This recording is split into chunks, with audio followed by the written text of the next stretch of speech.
BJP अध्यक्ष वही बनेगा जो मोदी को निपटाएगा।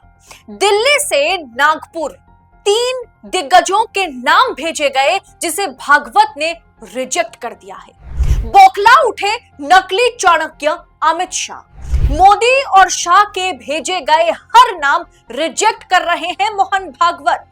बौखला उठ रहे हैं भारतीय जनता पार्टी के आला कमान, क्योंकि मोदी की कुर्सी अगर आरएसएस ने खिसका दी तो अमित शाह का पीएम बनने का सपना चकनाचूर हो जाएगा और वही होता हुआ नजर आ रहा है। अब आरएसएस ही तय करेगी, संघ ही तय करेगा कौन बनेगा भाजपा के राष्ट्रीय अध्यक्ष, क्योंकि एक के बाद एक नाम दिल्ली से नागपुर पहुंचते ही रिजेक्ट हो रहे हैं। किन किन नामों पर मोदी शाह को नागपुर लॉबी ने औकात दिखाई बताएंगे आगे आपको वीडियो में, तो आखिर तक मेरे साथ बने रहिएगा। नमस्कार, मैं हूं आपके साथ अदिति और आप 4 PM देख रहे हैं। अब मोदी शाह का सूर्यास्त होने जा रहा है। याद कीजिए तो 2024 चुनाव से पहले बेटा जो है वो बाप को औकात दिखा रहा था। बेटा जो है वो बाप को सबक सिखा रहा था कि हमें तो संघ की जरूरत ही नहीं है। याद कीजिए जेपी नड्डा, जी हां, जेपी नड्डा के कंधे पर बंदूक रख करके किस तरीके की फायरिंग मोदी शाह ने की थी पीछे से नागपुर लॉबी पर। लेकिन अब नतीजे आने के बाद 370 पार का नारा फ्लॉप होने के बाद भाजपा 240 पर पहुंचते ही संघ ने अपना खेल शुरू कर दिया।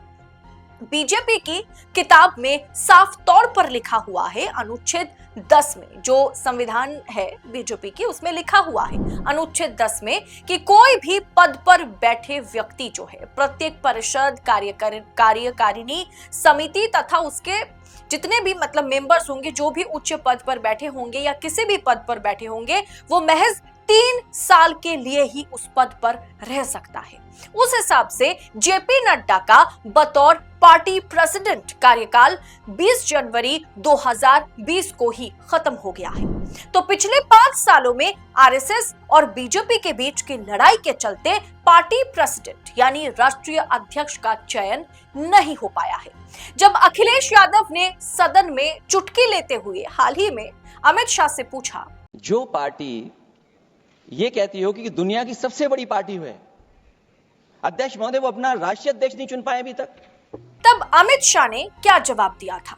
हंसते हंसते कहा है, इसको हंसते हंसते जवाब देना। इस सामने जितनी पार्टियां हैं उनका राष्ट्रीय अध्यक्ष उन 5 लोगों को ही चुनना है परिवार के। हमें माननीय अध्यक्ष जी करोड़ों सदस्यों में से 12-13 करोड़ सदस्य प्रक्रिया कर चुनना है तो देर लगती है। आपके यहां जरा भी देर नहीं लगेगी। मैं कह देता हूं अभी 25 साल तक आप अध्यक्ष हो जाओ, नहीं बदल सकता। लेकिन जरा सोचिए, जब जेपी नड्डा अध्यक्ष बने तब वक्त नहीं लगा, जब अमित शाह अध्यक्ष बने चुने गए तब भी वक्त नहीं लगा, गडकरी समेत तमाम नेता जितने भी अध्यक्ष बने भारतीय जनता पार्टी में, उन्हें चुनने में वक्त नहीं लगा। समय अब लग रहा है वो भी 5 साल। जब तक मैं ये वीडियो रिकॉर्ड कर रही हूं अब तक कोई भी नाम सामने नहीं आया है पूरी तरीके से, और ना ही अब तक जो है भारतीय जनता पार्टी के पार्टी प्रेसिडेंट चुने गए। परसों आपको मैंने बताया था, साफ कर दिया था मैंने कि मोहन भागवत ही इस बार तय करने वाले हैं कि कौन बीजेपी के अध्यक्ष, भाजपा अध्यक्ष बनेंगे।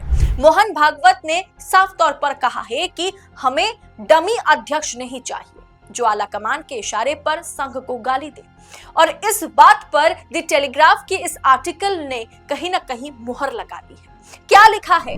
No free pass anymore to Modi Amit Shah duopoly, PM visit fails to move RSS on BJP chief. मतलब मोदी और अमित शाह की जोड़ी को अब कोई छूट नहीं। प्रधानमंत्री का दौरा यानी नागपुर दौरा भाजपा प्रमुख पर आरएसएस का ध्यान खींचने में विफल। मोदी ने 30 मार्च को नागपुर में आरएसएस हेडक्वार्टर का दौरा किया। मोदी जी करते हैं दौरा 30 अप्रैल को, जो मतलब सुर्खियों में रही वो खबर, जो प्रधानमंत्री के रूप में उनके लगभग 11 साल में पहला दौरा था। इस मुलाकात का उद्देश्य क्या था? इस मुलाकात के पीछे वजह यह रही कि संघ प्रमुख मोहन भागवत के साथ संबंधों को बेहतर बनाना और मोदी की पसंद के नए भाजपा अध्यक्ष के लिए उनकी मंजूरी हासिल करना। यानी मोहन भागवत को समझा बुझा करके मोदी जी अपने पसंदीदा भाजपा अध्यक्ष चाहते थे, और होगा भी क्यों ना। जरा सोचिए, मोदी और शाह के पसंदीदा मुख्य चुनाव आयुक्त बन गए। अब कहीं ना कहीं जुडिशियरी में भी मोदी शाह के बहुत ही पसंदीदे जजेस हैं, मतलब एक तबका ऐसा है जो मोदी शाह के साथ खड़े नजर आते हैं।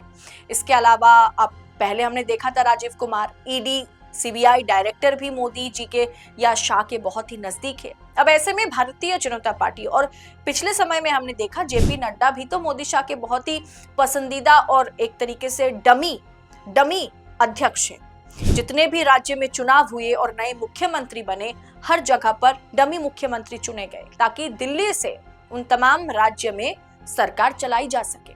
लेकिन अब मोहन भागवत को वो पसंद नहीं है। अब मोहन भागवत ये नहीं चाह रहे हैं कि कोई भी डमी मुख्यमंत्री बने या कोई भी डमी अध्यक्ष बने, भाजपा अध्यक्ष बने। इसीलिए उन्होंने साफ कर दिया कि नहीं, हम डमी अध्यक्ष तो नहीं चुनने देंगे आपको। और मोदी जी ने जितने भी नामों की बौछार लगाई मोहन भागवत के आगे, उन्होंने सब रिजेक्ट कर दिया। अंदरूनी सूत्रों ने बताया कि इस रिपोर्ट में यह खुलासा किया गया है कि अंदरूनी सूत्रों के मुताबिक एक तरीके से आरएसएस नेतृत्व ने भाजपा द्वारा प्रस्तावित नामों का समर्थन करने से इनकार कर दिया तथा इस बात पर अड़ा हुआ है संघ कि अगला पार्टी प्रमुख एक मजबूत संगठनात्मक नेता होना चाहिए, ना कि कोई रबर स्टैम्प। जैसे मैंने आपसे कहा, कोई डमी राष्ट्रीय अध्यक्ष नहीं बन सकता इस बार। आरएसएस अब मोदी शाह की जोड़ी को खुली छूट देने को तैयार नहीं है। यानी खुली छूट कि मोदी शाह को जो मन चाहे वो कर सकते हैं, ऐसी खुली छूट जो है बिल्कुल भी देने को राजी नहीं है संघ। 2014 से ही पार्टी संगठन और सरकार के मामलों पर दोनों दलों का वर्चस्व कायम है। संघ के अंदरूनी सूत्रों का कहना है कि संघ को लगता है मोदी के नेतृत्व में भाजपा में जिस तरह का अब कह सकते हैं कि व्यक्तित्व वर्चस्व देखने को मिला है, उससे संगठनात्मक ताकत कम हो जाएगी या हुई भी है। आज बीजेपी के किसी भी बड़े नेता का कोई भी वर्चस्व नहीं है। जहां देखेंगे मोदी के चेहरे पर चुनाव लड़ा जाएगा, जहां देखेंगे मोदी है तो मुमकिन है, जहां देखेंगे मोदी मैजिक। मतलब किसी भी राज्य स्तर में भारतीय जनता पार्टी के कोई भी चेहरे के तौर पर किसी को भी प्रोजेक्ट नहीं किया जाता है। अब सामने बिहार में चुनाव है, पता नहीं कौन किसे भारतीय जनता पार्टी, अगर नीतीश अलग भी हो जाए, नीतीश अगर चुनाव हार भी जाते हैं, अगर नीतीश की फिलहाल जो कंडीशन है, नीतीश कुमार अगर संन्यास भी ले लेते हैं तो भी भारतीय जनता पार्टी किसे मुख्यमंत्री चुनेंगे, इसके लिए कोई चेहरा नहीं है। और ये कहीं ना कहीं संगठन को, भारतीय जनता पार्टी को नुकसान पहुंचा रहा है। इस बात को लगातार संघ ने पहले भी कहा है और अब फिर संघ कहता हुआ नजर आ रहा है। इसीलिए मोहन भागवत ने साफ कर दिया है कि मोदी की नागपुर यात्रा के बाद से भाजपा के कई नाम आगे बढ़ाए गए, जिसे उन्होंने पूरी तरीके से रिजेक्ट किया है, जिनमें केंद्र सरकार के कुछ वरिष्ठ मंत्रियों के नाम भी शामिल हैं। लेकिन वो आरएसएस नेतृत्व को मनाने में विफल रही। मोदी जी कई नाम लेके तो गए थे, कुछ नाम ऐसे हैं जो मोहन भागवत के पसंदीदा लिस्ट में है, लेकिन फिर भी वो नहीं माने, जिसमें शिवराज सिंह चौहान का नाम, स्मृति ईरानी का नाम, धर्मेंद्र यादव का नाम भी मोदी जी ने सुझाया, भागवत के सामने रखा, लेकिन सभी नामों को एक तरीके से भागवत ने रिजेक्ट कर दिया है। दरअसल संघ को ऐसा नाम चाहिए जो मोदी शाह का ठिकाना लगाए, मोदी शाह को निपटाए।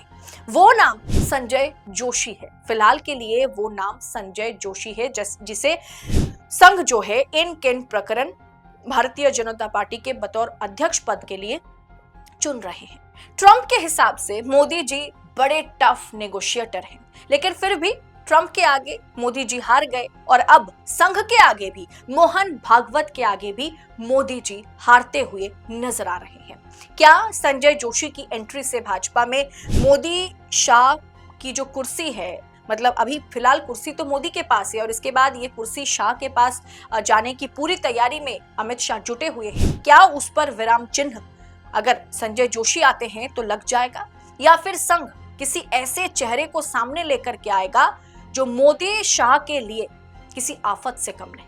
आप इस विषय को किस अंदाज में देख रहे हैं? इस राजनीतिक विश्लेषण पर, इस राजनीतिक अपडेट पर आपकी राय क्या है? कमेंट बॉक्स में अपनी राय हमारे साथ शेयर कीजिएगा। ऐसी तमाम खबरों को इसी तरह से पाने के लिए 4 PM न्यूज नेटवर्क के साथ बने रहें।